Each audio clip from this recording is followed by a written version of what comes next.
বাংলাদেশের ভূখণ্ড ব্যবহার করে চলবে ভারতের রেল, যেটা নিয়ে সরব সামাজিক যোগাযোগ মাধ্যম থেকে চায়ের দোকান পর্যন্ত হচ্ছে নানা আলোচনা ও সমালোচনা। প্রশ্ন উঠেছে, দেয়া নেয়ার যোগ বিয়োগে বাংলাদেশের লাভ কতটুকু? তবে রেলওয়ে কর্তৃপক্ষ স্পষ্ট করে বলছে, বাংলাদেশ ভারত রেল নিয়ে যে সমঝোতা হয়েছে তা শুধু ভারত নয়, উপকৃত হবে বাংলাদেশও। বিশেষ করে বাণিজ্য বাড়বে দুই দেশেই। একই সাথে বাংলাদেশের সাথে ভারতের ভূখণ্ড হয়ে ভুটান ও নেপালের মধ্যে পরবর্তীতে রেল যোগাযোগ স্থাপন হয় বলে মনে করছে রেলওয়ে কর্তৃপক্ষ। দর্শক, রেলের এই সমঝোতা নিয়ে আজ সারাদিন সংবাদ প্রচার করেছে এখন টেলিভিশন। এ নিয়েই আমাদের আজকের এখন প্রকাশ। আর পুরো আয়োজন জুড়ে আপনাদের সাথে আছি আমি মাহমুদ রাকিব। আমরা আগামী 1 ঘন্টা এ নিয়ে আরও বিস্তর আলোচনা করব, যেখানে দেশের বিভিন্ন প্রান্ত থেকে সংশ্লিষ্ট কর্তৃপক্ষ, যোগাযোগ বিশ্লেষক, রেল বিশ্লেষক এবং আমার সহকর্মীরা অংশ নেবেন। আমরা আলোচনার নাম দিয়েছি বন্ধুত্ব বহে সমান্তরাল। আর এনে কথা বলতে স্টুডিওতে আমার সাথে রয়েছেন সুশাসনের জন্য নাগরিক সুজনের রংপুর বিভাগীয় সভাপতি অধ্যক্ষ খন্দকার ফখরুল আনাম বেঞ্জু, আছেন আমার সহকর্মী এখন টেলিভিশনের প্রতিবেদক সিফাত শাহরিয়ার। আপনাদের স্বাগত। এছাড়া আমার সাথে কথা বলতে যুক্ত আছেন বাংলাদেশ রেলওয়ের মহাপরিচালক সর্দার শাহাদত আলী এবং বুয়েট থেকে আছেন যোগাযোগ ও পরিবহন বিশেষজ্ঞ অধ্যাপক ডক্টর এম শামসুল হক। স্যার, আপনাদের দুজনকেও স্বাগত। আমরা নিশ্চয়ই আপনাদের সাথে কথা বলবো। আমরা তার শুরুতে একটু যেতে চাই আমার সহকর্মী সিফাত শাহরিয়ার আপনার কাছে। আপনি আজকে এ নিয়ে একটি প্রতিবেদন প্রচার করেছেন। এটি নিয়ে আপনি রেলওয়েতে গিয়েছেন, মন্ত্রী কিংবা সচিব, বিশ্লেষক, নানাজনের সাথে কথা বলেছেন। কি আপনি প্রতিবেদন করতে গিয়ে কী পেলেন? বাংলাদেশ ভারতের মধ্যে যে রেলওয়ের সমঝোতা হলো প্রধানমন্ত্রীর ভারত সফরের সময়, এটি বাংলাদেশের জন্য কতটা বাণিজ্য বা লাভবান হবে বলে মনে করছেন? প্রথমত হচ্ছে, এই প্রতিবেদন তৈরি করার ইচ্ছা পোষণ কিংবা অফিস থেকে যখন কথা হয়, তার আগে যখন এটা সমঝোতা হয়, সাম্প্রতিক সময়ে যে ভারত সফর প্রধানমন্ত্রী শেখ হাসিনা গিয়েছেন, তখন হওয়ার পরে কিন্তু এটি আসলে আলোচনার সরগরম, বিশেষ করে সামাজিক যোগাযোগ মাধ্যমে এটা নিয়ে কথা হচ্ছিল। কিন্তু সেখানে যেটি আমরা দেখেছি, অনেক ধরনের ভুল তথ্য দেয়া হচ্ছিল সামাজিক যোগাযোগ মাধ্যমে, কিন্তু মানুষের মনে অনেক নতুন নতুন প্রশ্ন জেগেছিল, যেটি আসলে আমাদের লক্ষ্য ছিল যে এখানে মানুষের মনে যে প্রশ্নগুলো জেগে উঠেছে সেগুলোর উত্তর খোঁজার জন্য আসলে কি হচ্ছে এটা জানার জন্য প্রথমে আমি রেল ভবন যাই। সেখানে সংশ্লিষ্ট যারা রয়েছেন, মহাপরিচালক মহোদয় এবং সচিব এবং রেলমন্ত্রী, তাদের সাথে কথা বলি এবং আমি যেটি জানতে পারি যে যেহেতু প্রধানমন্ত্রীর বহরের সাথে সচিব মহোদয় গিয়েছেন, তার সাথে আমি কথা বলি যে বিষয়টা কি, এখানে যে আপনারা যে সমঝোতা স্মারক যেটি ছিল সেখানে কি ছিল। তিনি যেটি বলেছেন যে হ্যাঁ, নতুন একটি সমঝোতা হয়েছে, যেখানে ভারতের সাথে রাজশাহীর এখন একটা রেল, নতুন রেল, আন্তঃরেল চালু হবে। আরেকটি বিষয় রয়েছে যেটি নিয়ে বেশি আলোচনা, সেটি হচ্ছে বাংলাদেশের ভূখণ্ড ব্যবহার করে একেবারে ট্রানজিট যে সুবিধা সেটি ভারত চায় এবং সেটি কিন্তু আসলে আপনাকে যেটি বলতে চাই, এটি আরও আগ থেকেও চেয়ে আসছিল, বারবারে চেয়ে আসছিল, যেহেতু এটির পর কারণে তাদের প্রায় 300 কিলোমিটার পথ কমে যাবে যদি এটি বাস্তবায়ন করা যায় এবং সেই বাস্তবায়নের দিকে এগিয়ে যাচ্ছে। এবং আমরা যেটি জেনেছি যে এই সামনের মাসে জুলাইতে এটি আবার পরীক্ষামূলক যে চলাচল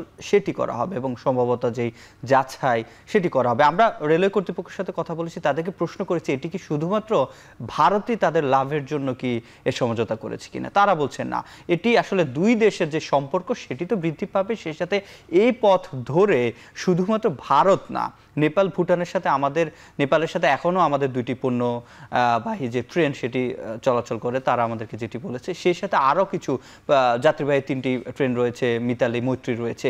তারা যেটি বলছে, এগুলোর সাথে পণ্যবাহী যে চলাচল, আগে যেটি হতো গেদে সীমান্ততে এখানে পণ্য, তারপর এখান থেকে বাংলাদেশের ট্রেনই, বাংলাদেশের রেক সেটি আবার ভারতের অন্য প্রান্তে দিয়ে আসতো, কিন্তু এবার যেটি হবে একই ট্রেনে বাংলাদেশের যে ভূখণ্ড সেটি ব্যবহার করে তারা তাদের অন্য যে রাজ্যে, যেটি বলা হচ্ছে উত্তর ও পূর্বাঞ্চলে যে রাজ্যগুলো যাদেরকে ঘুরে যেতে হতো, সেগুলো সুবিধা দেখি যেটি মূলত করা হচ্ছে বাংলাদেশ ভারতের সঙ্গে যে ট্রানজিট সুবিধা বাংলাদেশ দেওয়া আছে, আমরা যদি স্পষ্ট করে দেখি এখানে যে কোত্থেকে কোথায় যাচ্ছে, আমরা দেখবো একদম সেই গেদে সীমান্ত যেটি পশ্চিমবঙ্গে, সেখান থেকে ভারতীয় রেল ঢুকে দর্শনা, ঈশ্বরদী, নাটোর, দিনাজপুর হয়ে এটি চিলাহাটির থেকে মূলত ভারতে প্রবেশ করছে কুচবিহারে, হলদিবাড়ি আমরা দেখছি, এবং সেটি কিন্তু সেখান থেকে কুচবিহার হয়ে সরাসরি একদম আসাম ডালগাঁও পর্যন্ত চলে যাবে।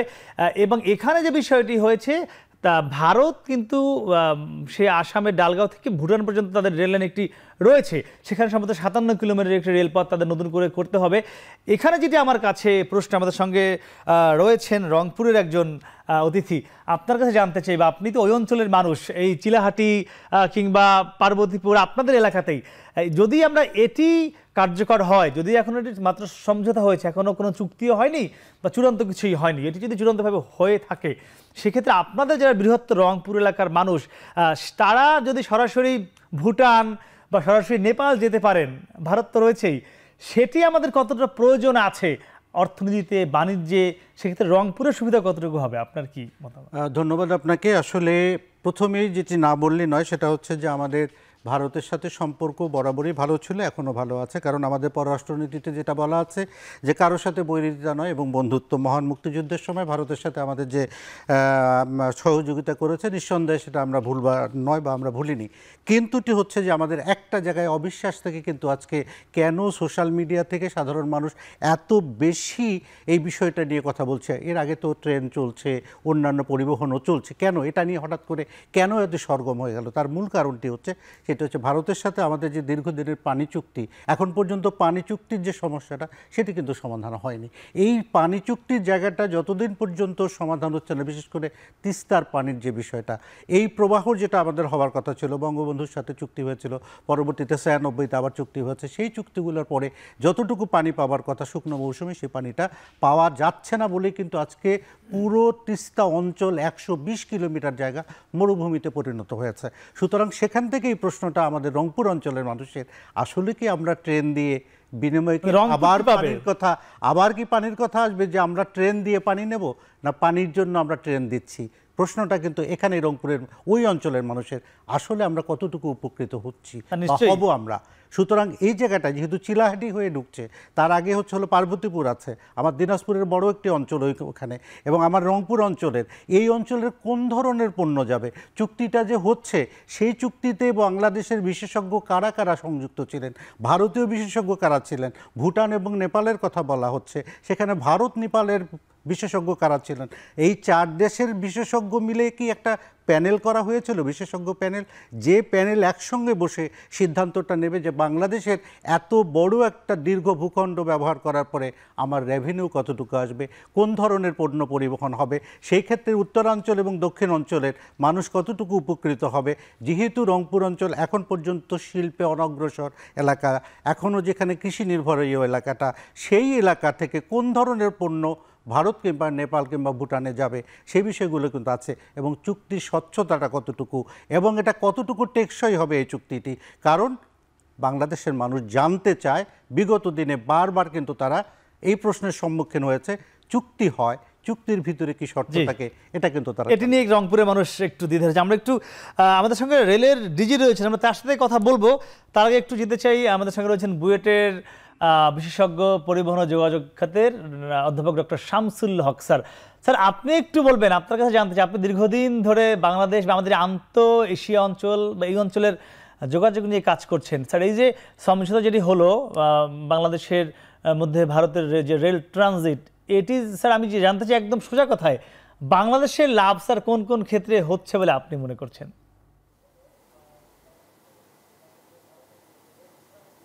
ধন্যবাদ আপনাকে। আসলে আজকের সময়টাই হলো গিয়ে উদারীকরণের সময়, গ্লোবালাইজেশনের সময়, এবং রিজিয়নাল কানেক্টিভিটি দিয়ে আশেপাশের যারা আছে পড়শি, সবার সাথে সেম উন্নয়নে যাওয়া, অর্থাৎ শেয়ার্ড প্রসপারিটিতে যাওয়া। এটা শুধু আমাদের এখানে না, অন্যান্য আমি যদি রিজিয়নাল কথাগুলি বলি, সবচেয়ে বেশি ঈর্ষণীয় যারা উপকারভোগী তারা হচ্ছিল আসিয়ান। তাদের নিজের আন্তঃবাণিজ্য এত বেশি বাড়িয়েছে এই উদারীকরণের ফলে। তো সেই হিসাবে আমি বলবো আমাদের এই যে একটা জিওগ্রাফিক্যাল লোকেশনের একটা অ্যাডভান্টেজিয়াস পজিশনে আমরা আছি, এখানে আমাদের কিন্তু একটা সুন্দর সম্ভাবনা আছে। যেই সম্ভাবনাটা ডেফিনেটলি কাজে লাগিয়ে আমরা কিন্তু লাভবান হতে পারি, এবং যে এই সুবিধাটা নিবে তাদেরও কিন্তু সংক্ষিপ্ত পথে যেতে গিয়ে যথেষ্ট পরিমাণ প্রত্যক্ষ এবং পরোক্ষ বেনিফিট কিন্তু তারা পাবেন। তো সেই হিসাবে আমি বলবো এখানে কতটুকু আমরা অর্থনৈতিকভাবে লাভবান হব, জব ক্রিয়েশন হতে পারবে, এবং আমাদের যে অবকাঠামো আছে সেটা সম্প্রসারিত হয়ে অন্যান্য যেই দেশগুলি আছে যেমন ভুটান, নেপাল, তাদেরকেও যদি আমরা এই ফ্রেমওয়ার্কে পাই, যদিও বলা হচ্ছে যে এই কানেক্টিভিটিতে তারা থাকবেন, কিন্তু তাদের কোনো উপস্থিতিতে এমইউতে দেখিনি। তো একটা এমইউ হচ্ছে বাংলাদেশের সাথে, কিন্তু সম্প্রসারণের কথা বলা হচ্ছে এটা নেপাল এবং ভুটানের সাথে, কিন্তু প্রশ্ন জাগে তারা কোথায়, এই চ্যাপ্টারে কি আছে? এবং আমাদের তো অনেকগুলি সুন্দর সুন্দর ফ্রেমওয়ার্ক ছিল এই আমাদের মাল্টি কান্ট্রি যে কানেক্টিভিটি সেটা দেওয়া। এখন দ্বিপাক্ষিক যদি হয়ে ভারত আমাদের সংক্ষিপ্ত পথ ব্যবহার করে এবং সেই পথে যদি নেপাল ভুটান বাণিজ্য করে, তাহলে কিন্তু এই জায়গায় একটা নেগোসিয়েশনের ব্যাপার আছে। এই জায়গায় অবশ্যই আমরা লাভবান হওয়ার সুযোগ আছে, কিন্তু সুযোগটা কতটুকু আমরা টেকনিক্যালি অ্যাচিভ করছি সেটা ডিপেন্ড করে আমাদের কোনো, আমি জানি না, রেল মন্ত্রণালয় অবশ্যই এখানে একটা কম্প্রিহেন্সিভ একটা টেকনিক্যাল স্টাডি থাকা উচিত। আমার সঙ্গে রেলওয়ের মহাপরিচালক রয়েছেন, আমরা একটু তার কাছে জানতে চাইবো যে তারা আসলে কি কি টেকনিক নিয়েছেন, যেহেতু তিনি আমাদের সঙ্গে রয়েছেন। আপনি যে প্রশ্নটি করলেন যে রেল মন্ত্রণালয় কতটুকু টেকনিক এখানে খাটাচ্ছে, আমি একটু সেটা জানতে চাইবো। আমার সঙ্গে রয়েছেন বাংলাদেশ রেলের মহাপরিচালক সর্দার শাহাদাত আলী। আপনার কাছে একটু জানতে চাইবো, যখন এই চুক্তিটি বা সমঝোতাটি হয় তখন বাংলাদেশের যে প্রস্তাবটি ছিল যে এটি ঈশ্বরদী, আবদুল্লাপুর, পার্বতীপুর, নীলফামারী, চিলাহাটি হয়ে যখন হলদিবাড়ি পৌঁছবে পশ্চিমবঙ্গে, সেখান থেকে এটি ডালগাঁও স্টেশন পর্যন্ত যাবে এবং ডালগাঁও থেকে ভুটানের যে সীমান্তবর্তী স্টেশন রয়েছে সেখানে যাবার কথা ছিল। মূলত সেটি হলো ফুয়েন শিলং স্থলবন্দর ভুটানের।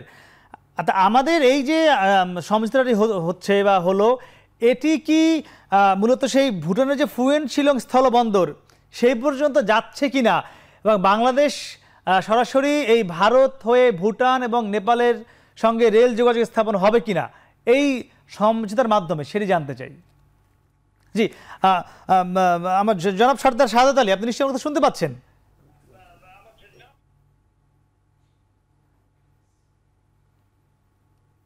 জি, আপনি কি আমার কথা শুনতে পাচ্ছেন?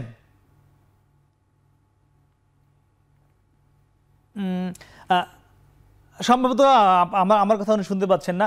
আমি আমি আমি এই কথাটা একটু আবার জানতে চাইবো। শামসুল স্যার, আপনি আমাদের সঙ্গে রয়েছেন। স্যার, এই যে আমাদের স্যার আপনি যে বিষয়টি বলছিলেন যে বাংলাদেশ রেলপথ মন্ত্রণালয় কতটুকু টেকনিক এখানে মানে খাটাতে পারে, স্যার এটি কি আমরা, আপনার কাছে কি মনে হয় এই যে সমঝোতাটি হলো এটি নেপাল বা ভুটান পর্যন্ত সরাসরি সংযুক্ত হবে কিনা বাংলাদেশের রেলওয়ে?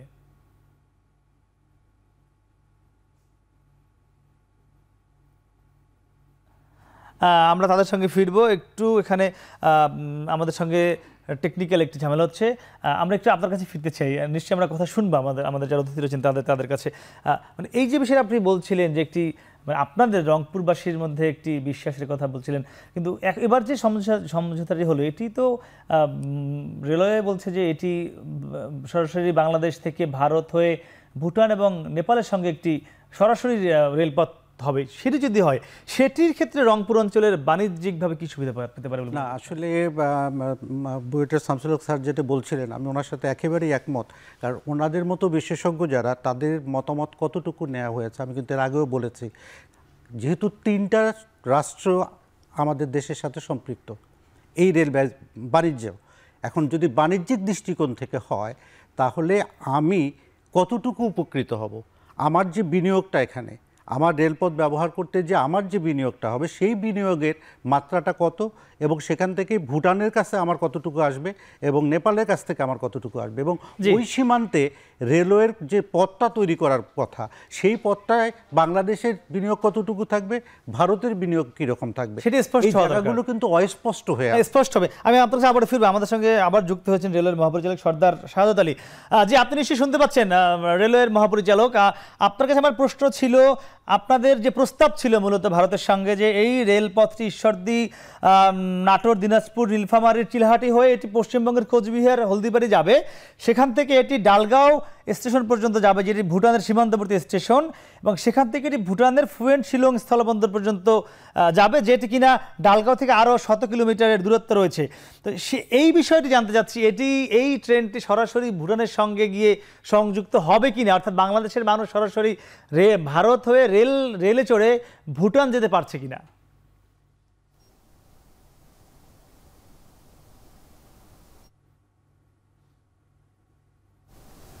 ধন্যবাদ। এখন টিভির যারা আমাদের সম্মানিত দর্শক আছেন তাদেরকে ধন্যবাদ জানাচ্ছি। আসলে এমইউ যেটা ভারত এবং বাংলাদেশের মধ্যে সম্প্রতি স্বাক্ষরিত হয়েছে, এটি হচ্ছে একটি সামগ্রিকভাবে বাংলাদেশ, ভারত, ভুটান, নেপালকে নিয়ে একটি যোগাযোগ ব্যবস্থার সূচনা, এবং এই সূচনাটাতে এমইউর মাধ্যমে দিয়ে শুরু করা হয়েছে, এবং এই এমইউর মধ্যে সুনির্দিষ্টভাবে বলে দেওয়া আছে যে এই পরবর্তী কার্যক্রম কী হবে। তবে আপাতত যেটি আপনি বলেছেন যে ভুটানে যাওয়া যাবে কিনা, সরাসরি ভুটানে যাওয়া যাবে, এই মুহূর্তে না যাওয়া যাবে না। এই মুহূর্তে ডালগাঁও অথবা হাসিমারা আরেকটি স্টেশন আছে যেটি ভুটানের আরও নিকটবর্তী। তো আমাদের প্রস্তাবনায় রয়েছে ডালগাঁও অথবা হাসিমারা পর্যন্ত যাবে, এবং আপনি এটা আপনাকে অবহিত করতেছি, সেটি হচ্ছে যে ইতিমধ্যে ভারতের থেকে একটি রেল লাইন, এটা ভুটানে গেলেপু পর্যন্ত একটি রেল লাইন, এটা কার্যক্রম চলমান আছে। এই রেল লাইনটি চালু হয়ে গেলে, মানে এখানে 58 কিলোমিটার রাস্তা রেলপথ ভারত নির্মাণ করছে, এটা আমরা জানি, যেটি হলো আপনার আসামের কোকরাঝাড় জেলা থেকে ভুটানের গেলাপা পর্যন্ত। তো এটি যখন নির্মাণ হয়ে যাবে তখন কি আমরা সুবিধাটি পাবো? তখন পাবো। এটা চুক্তি আমাদের এমইউতে এই বিষয়গুলো খুব স্পষ্ট করে বলা আছে। ভারত, বাংলাদেশ, নেপাল এবং ভুটান প্রত্যেকেই এই সুবিধাটা ভোগ করতে পারবে। এবং তখন কি আমরা নেপালও যেতে পারবো সরাসরি ভারত হয়ে রেলপথে রেলে চড়ে? হ্যাঁ, নেপালে যাওয়া যাবে, কারণ এখানে তো বলাই আছে যে উভয় দেশই, আমরা যেমন ভারতের ভূখণ্ড ব্যবহার করতে পারবো, ভারতও আমাদের ভূখণ্ড ব্যবহার করতে পারবে। এটা একপক্ষিক না, এটা উভয় পক্ষিক, এবং এটা হচ্ছে একটা রিজনাল কানেক্টিভিটি হিসেবে নেপাল, ভুটান, বাংলাদেশ প্রত্যেকে তাদের ভূখণ্ড ব্যবহার করে ট্রেন চলাচল করতে পারবে, পণ্য এবং যাত্রী ট্রেন।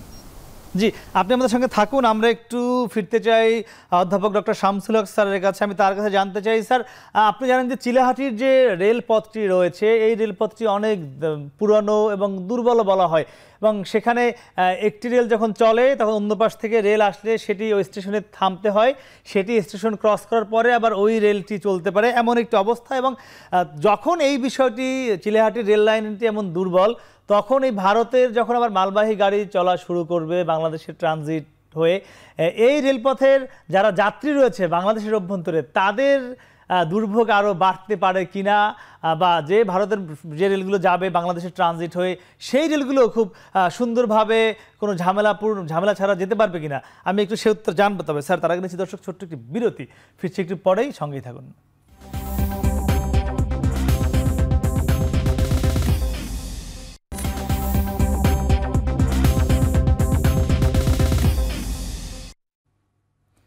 ফিরে এলাম বিরতির পর। কথা বলছিলাম বাংলাদেশ ভারত রেলের সমঝোতা নিয়ে। স্যার, আমরা ছিলাম অধ্যাপক ডক্টর শামসুল হক স্যারের কাছে। স্যার, আপনার কাছে একটি বিষয় আমি জানতে চেয়েছিলাম বিরতির আগে, আমি একটু আবার সেটা আপনাকে রিপিট করি।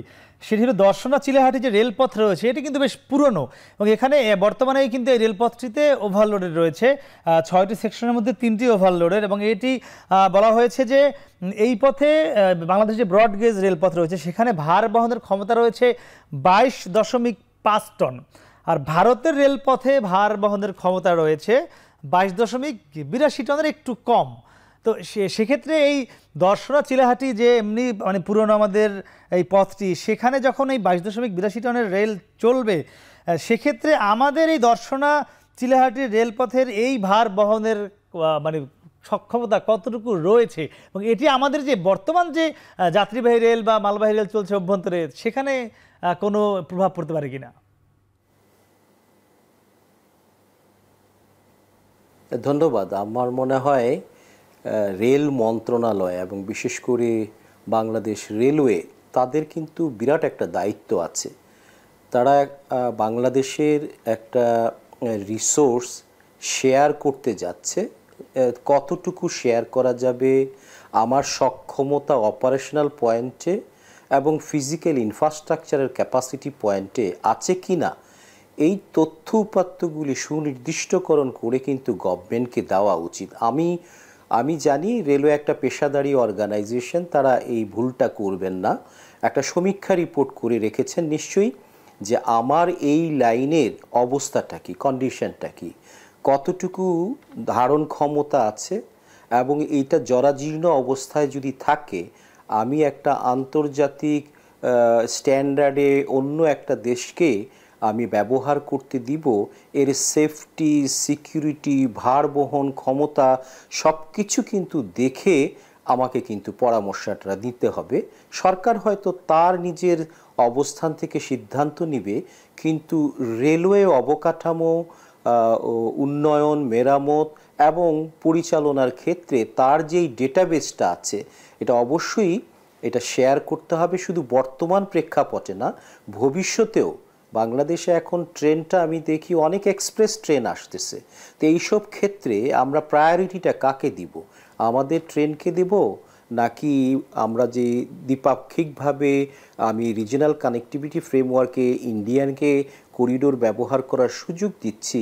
এই জায়গায় জনগণ কিন্তু হয়তো দেখবে যে আমার অপারেশনটাকে ডিসরাপ্ট করে আরেকজনকে প্রায়োরিটি দেওয়া হচ্ছে, যেমন আমরা এক্সপ্রেসওয়েকে দিয়ে থাকি। কারণ এক্সপ্রেসওয়েটা মানুষ জানে এটা আমাদের দেশের ট্রেন। সো এই ক্ষেত্রে আমি বলবো রেলের একটা গুরু দায়িত্ব আছে, অর্পিত দায়িত্ব আছে, যে সক্ষমতা কতটুকু স্পেয়ার করা যায় এবং পরবর্তীতে মাসুলের ব্যাপারটা আসতে পারে। তো সেই হিসাবে আমি বলবো এটা আমাদের দেশের, আমরা ফ্রেট ট্রেনগুলিকে যদি দেখি, আমি তো দেখি ফ্রিকুয়েন্টলি ডিরেলড হয়।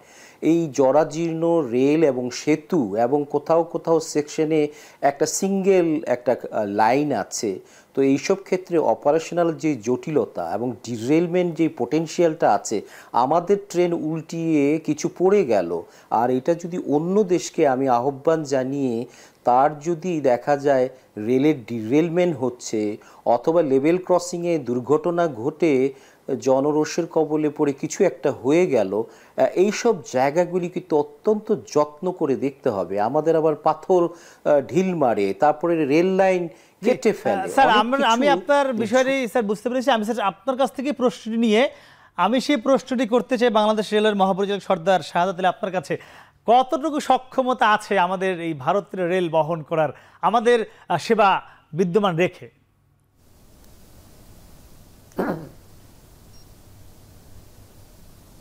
দেখেন, আপনি যেটা বলেছেন দর্শনা থেকে চিলাহাটি যে রুটটির বিষয়ে আলোচনা হচ্ছে, দর্শনা থেকে আব্দুলপুর পর্যন্ত এটা ডাবল লাইন, এখানে 2 লাইন আছে।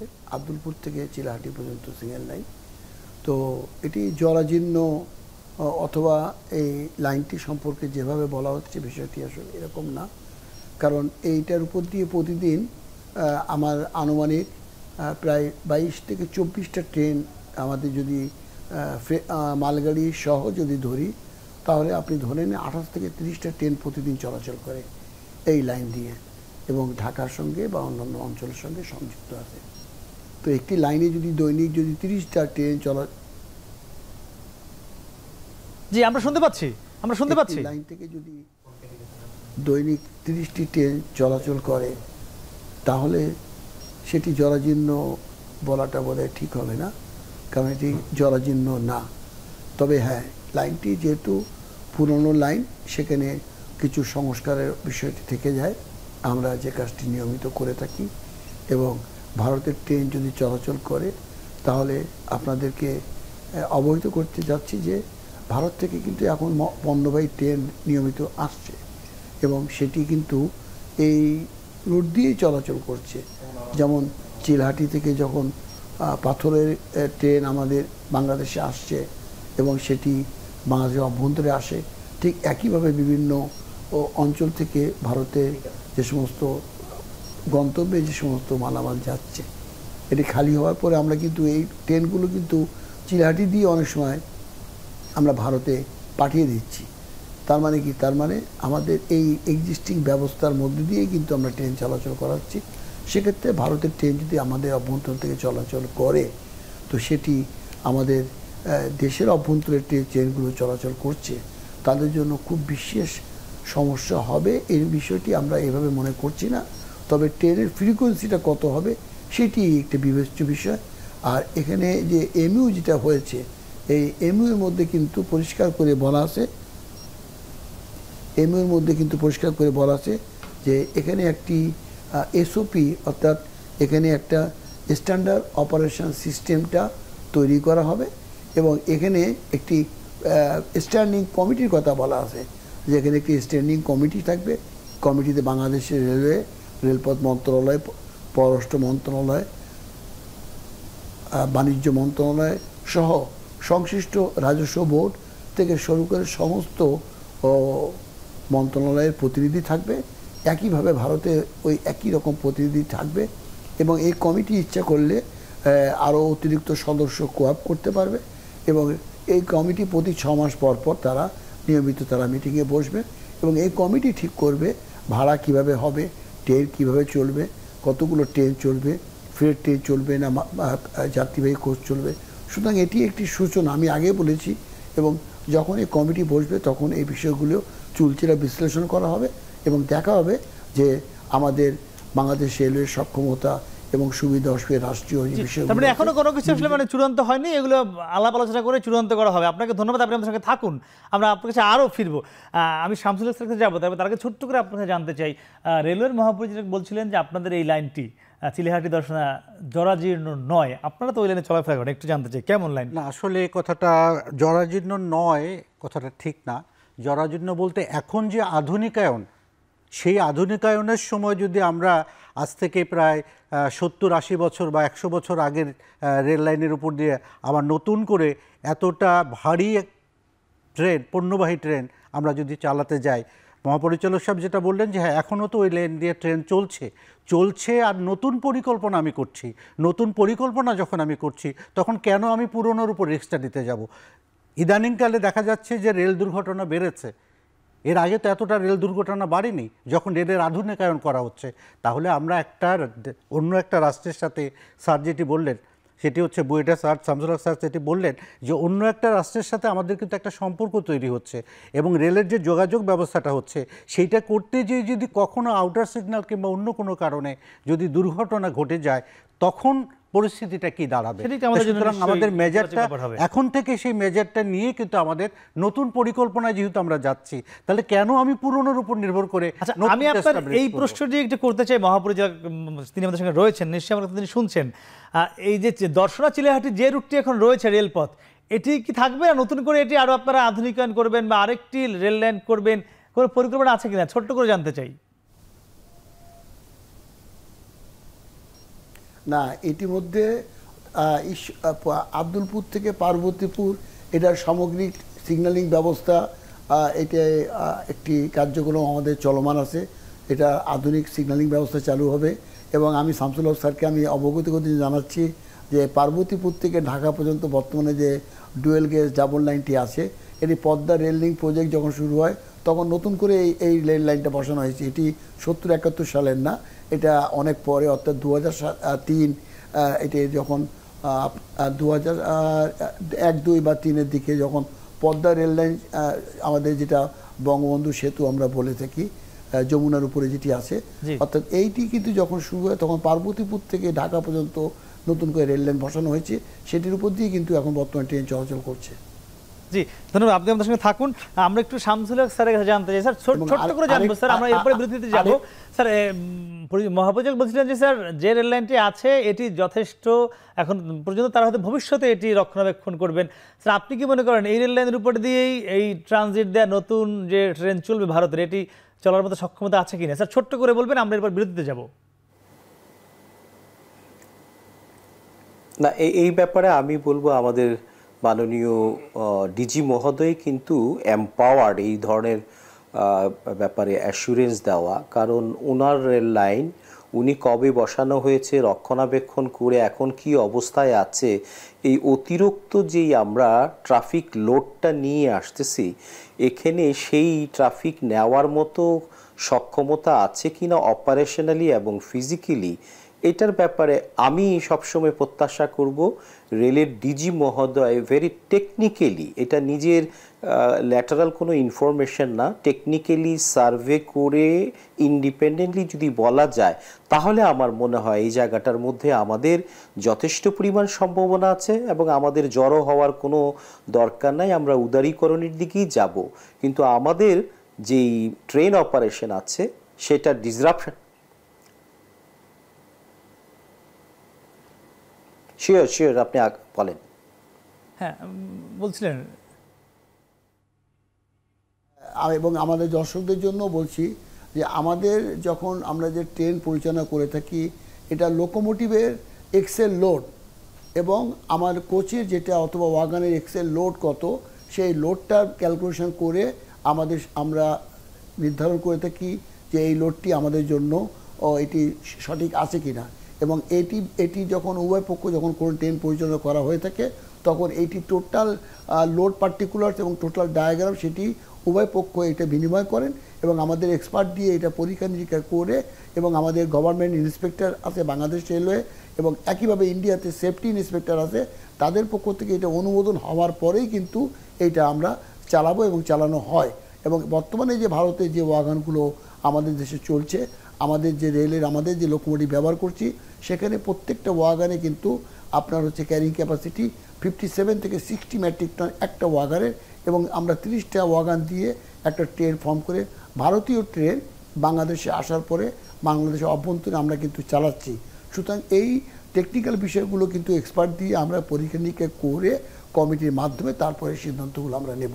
সুতরাং এখানে কোনো ধরনের দুর্ঘটনা অথবা দুর্ঘটনা একটা অনাকাঙ্ক্ষিত ঘটনা এটা হতেই পারে, কিন্তু স্বাভাবিক অবস্থায় এটি চলাচলের জন্য যে সমস্ত বিষয়গুলো আছে প্রত্যেকটি বিষয় বাংলাদেশ রেলের পক্ষ থেকে আমরা যথার্থভাবে পরীক্ষা নিরীক্ষা করে দেখে তারপরে কিন্তু আমাদের আপনার সঙ্গে থাকুন। দর্শক আমরা নিচ্ছি আবার ছোট্ট একটি বিরতি, ফিরছি একটু পরে, সঙ্গে থাকুন।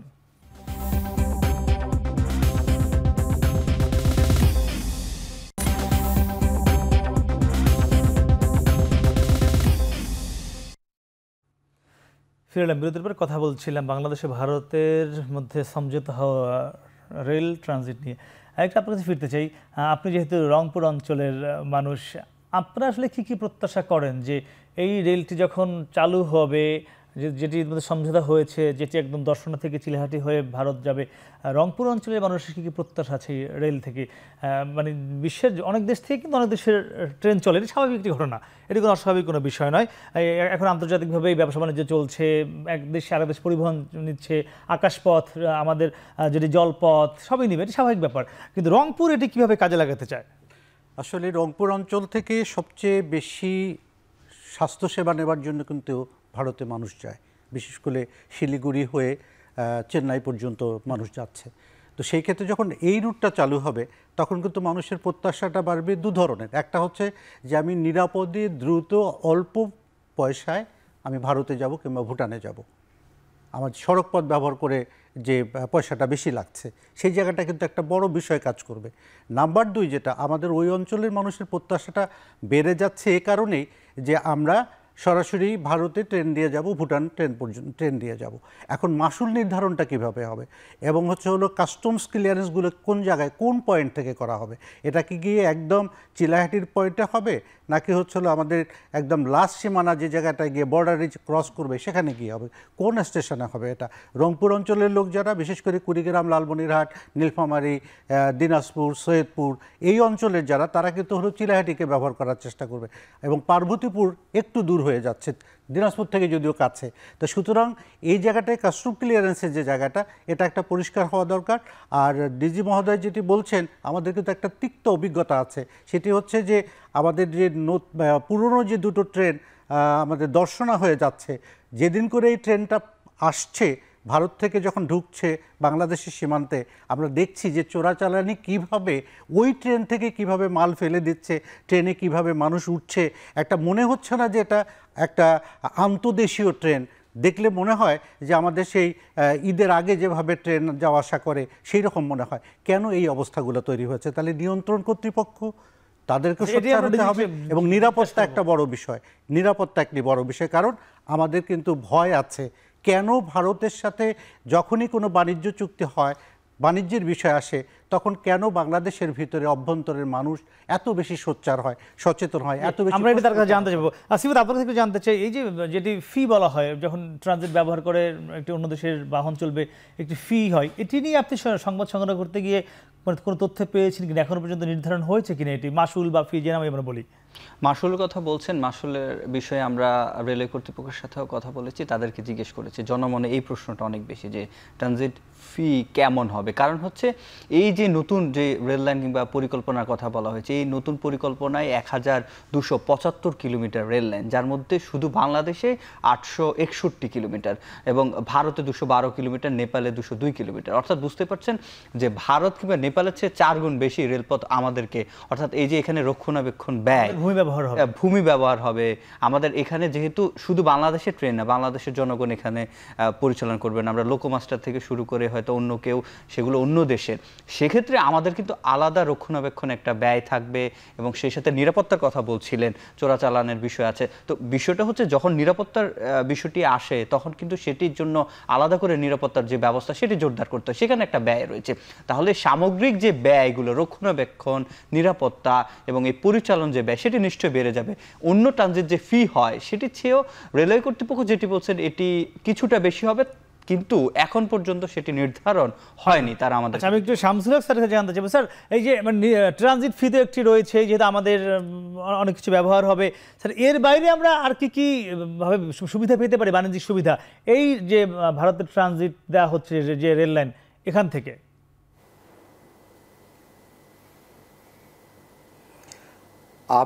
আমি বলবো ভারত তার সুবিধার জন্য এই ট্রানজিটটা তারা চাচ্ছে, কিন্তু আমাদের বাণিজ্যটা কিন্তু কি বলবো, আমাদের অর্থনীতিতে উপযোগিতা বেশি তৈরি হতো এখানে যদি সবচেয়ে বেশি ল্যান্ডলক কান্ট্রি হিসাবে যারা খুব অবস্থানগত কারণে বিপদের মধ্যে আছে, নেপাল এবং ভুটান, যাদের সাথে আমাদের অনেক আগেই চুক্তি হয়েছে, কিন্তু আমরা এখনো পর্যন্ত তাদেরকে সরাসরি আমাদের মংলা পোর্ট ব্যবহার করতে দিতে পারছি না। আমরা যদি করতে দিতে পারতাম তাহলে কিন্তু এখানে বাণিজ্যটা অনেক বেড়ে যেত, নেপালের জন্য খুব ভালো হতো, আমাদের জন্য কিন্তু খুব ভালো হতো। এই ট্রানজিটে ভারত সরকার যেটা করছে যে তার যে ঘুরে যাওয়া, ডিট্যুর করে যাওয়া, সেটা থেকে সে সংক্ষিপ্ত করে নিচ্ছে, এটা তার সরাসরি ডেফিনেটলি একটা উপযোগিতা তৈরি হবে। কিন্তু আমরা আমাদের ডাইরেক্ট আমরা বেনিফিটটা আমি ব্যক্তিগতভাবে মনে করি এখানে আমরা ভুটান এবং নেপাল 100% ল্যান্ডলক, এই ল্যান্ডলক কান্ট্রিকে যদি আমরা দিতে পারতাম তাহলে ওদের অর্থনীতিও তত্তর করে বাড়তো, সেখানে থেকেও কিন্তু আমরা অনেক ধরনের মাসুল পেতাম এবং আমাদের রোলিং স্টক ইউজ হতো, আমাদের পোর্ট ইউজ হতো, আমাদের কিন্তু বড় বড় সম্ভাবনা আছে।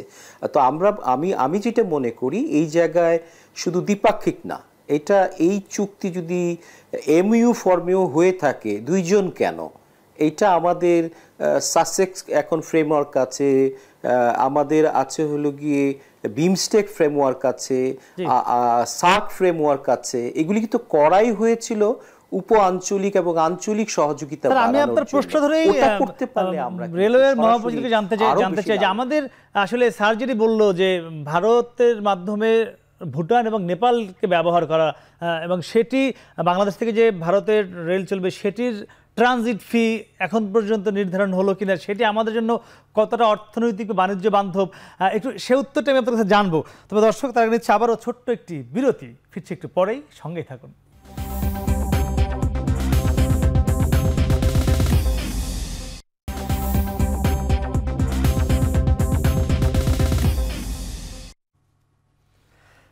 ফিরলাম বিরতির পর। কথা বলছিলাম বাংলাদেশ ভারতের মধ্যে সমঝোতা হওয়া রেল ট্রানজিট। আলোচনার বিষয় হলো বন্ধুত্ব বহে সমান্তরাল। আমরা একটু যেতে চাই রেলের মহাপরিচালক আপনার কাছে। শামসুল হক স্যার বেশ কিছু প্রশ্ন তুলেছেন, আপনি সেই শুনেছেন, সেটার মাধ্যমে জানতে চাই আসলে জুলাই মাসে তো একটি আমরা জানি যে পরীক্ষামূলক রেল ভারত চালাবে আমাদের এই ট্রানজিট ধরে, কিন্তু আমাদের কবে নাগাদ হতে পারে এই ভারতের ভূখণ্ড ব্যবহার করে ভুটান এবং নেপালের রেলপথ চালু হতে, সেটি কতদিন লাগতে পারে, আর ট্রানজিট ফি কেমন হতে পারে আমাদের এই ভূখণ্ড ব্যবহারের জন্য?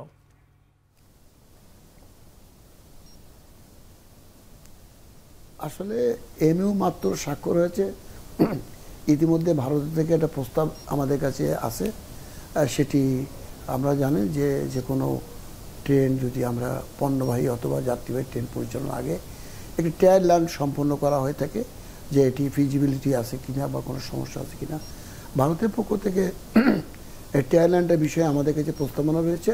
আমরা সম্ভবত অন্যান্য সংশ্লিষ্ট মন্ত্রণালয়ের সঙ্গে আলোচনা করে আমরা ট্রায়াল রানটা আগে প্রাথমিকভাবে একটা খালি ওয়াগান দিয়ে, অর্থাৎ পণ্য ছাড়া একটা ট্রেন পরিচালনা করে ট্রায়াল রানটা সম্পন্ন করে তারপরে আমরা পরবর্তীতে অন্যান্য যে বিষয়গুলো, বিশেষ করে আপনারা যেটা বলছেন ট্রানজিট বা অন্যান্য ফিগুলো, তো বাংলাদেশ রেলওয়ে তো আমাদের এক্সিস্টিং যে একটি ভাড়া নির্ধারণ করা আছে, কিন্তু এটি সেই ভাড়ার বাইরে গিয়ে যেহেতু আমাদের রেলের যে সমস্ত ইনফ্রাস্ট্রাকচার বা অন্যান্য বিষয়গুলো ব্যবহার করা হবে, তো এই বিষয়গুলো বিবেচনা করে মূলত এই ভাড়া নির্ধারণটা ট্যারিফ কমিশন, আপনারা জানেন যে এটি বাণিজ্য মন্ত্রণালয়ের অধীনে ট্যারিফ কমিশন আছেন, ওনারা এটা আমাদের সঙ্গে আলোচনা করে বা অন্যান্য বিষয়গুলো দেখে ওনারা এটি নির্ধারণ করবেন।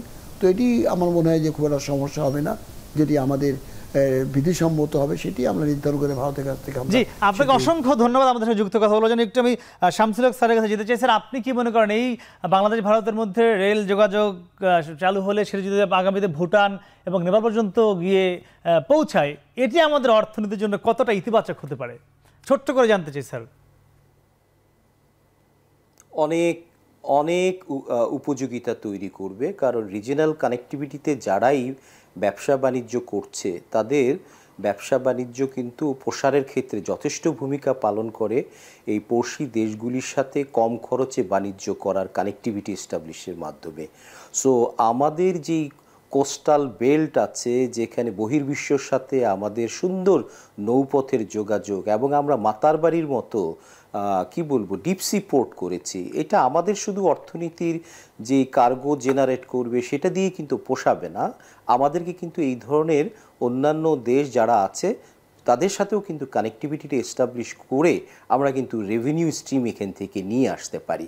সো আমি কিন্তু রিজিনাল কানেক্টিভিটি এবং সাব রিজিনাল কানেক্টিভিটির আমি উদারীকরণের পক্ষে, কারণ বিশ্বায়নের যুগে আমরা যার যেই সম্ভাবনাটা আছে সেটা অন্যের সাথে শেয়ার করে আমরা যদি সামনের দিকে আগাতে পারি, ডেফিনেটলি একটা টেকসই সমাধান। জি স্যার, আপনাকে অসংখ্য ধন্যবাদ আমাদের সাথে যুক্ত কথা বলার জন্য। সিফাত, আপনার কাছে একটু জানতে চাই, আমাদের শামসুল হক স্যার বলছিলেন যে এটি আমাদের এই অঞ্চলের জন্য, প্রত্যেকটা দেশের জন্য লাভবান হবে যদি এক দেশের সঙ্গে আরেক দেশের কানেক্টিভিটি বাড়ে। এক্ষেত্রে কোনো আপনি চ্যালেঞ্জ দেখছেন কিনা, একদম ছোট্ট করে জানতে চাই। কানেক্টিভিটি বাড়বে এবং আমাদের পদ্মা রেল সংযোগ প্রকল্প যখন হয়ে যাবে সেক্ষেত্রে এই অঞ্চলের সাথে মোংলা বন্দর এবং সেটি আরো পায়রা তো যাবে একসময়, পায়রা পর্যন্ত যাবে, সেক্ষেত্রে হচ্ছে দেশব্যাপী এবং আন্তর্দেশীয় যে সম্পর্ক সেটি তো নিশ্চয়ই বাড়বে এবং সেই সাথে ওয়াগন পরিমাণ বাড়ানো হচ্ছে। আমরা পশু পরিবহন থেকে অন্যান্য পরিবহন দেখছি, সেগুলো যদি ভারতের সাথে ভারত থেকে পশু আনা যায় রেলে করে, তাহলে আমাদের যে পশু দাম বৈধ উপায়ে কম দাম, আমরা জানি অবৈধ উপায়ে অনেক পশু আসে, সেক্ষেত্রে বৈধ উপায়ে এবং কম দামে মানুষ পশু পেতে পারে, এবং জনগণের যেটি চাওয়া সেটি যোগ বিয়োগের হিসাবে যাতে একটি উইন উইন সিচুয়েশন হয়। আমরা একদম শেষ মুহূর্তে আছি, আমরা একটু আপনার কাছে জানতে চাইবো অধ্যক্ষ খন্দকার ফখরুল আনাম বিঞ্চু, আপনি একটু বলবেন যে আমরা শুনছিলেন সবার কথাই, সামগ্রিকভাবে আপনি শুরু থেকে বলছিলেন যে রংপুরের মানুষ আস্থা পায় না, আপনাদের একটি সংখ্যার কথা আপনি বলছিলেন, নানান কারণে আপনারা আস্থা পাচ্ছেন না। তো সেই আস্থার জায়গা যদি কেটে যায়, যদি সংকটটি আর না থাকে, তাহলে রংপুর কীভাবে আর্থিকভাবে সক্ষমতা বাড়বে কিনা এই রেলের মাধ্যমে, ছোট্ট করে জানতে চাইব একদম। আসলে যে বাজেটটি হয়ে গেল 2024-25 অর্থ বছরের বাজেট, সেই বাজেটে কিন্তু রংপুর সবচেয়ে বঞ্চিত হয়েছে। এই কারণেই বলছি যে রংপুরের মানুষের ক্ষোভগুলো বেড়েছে এখান থেকে। সুতরাং নতুন একটি মাত্রা যোগ হচ্ছে।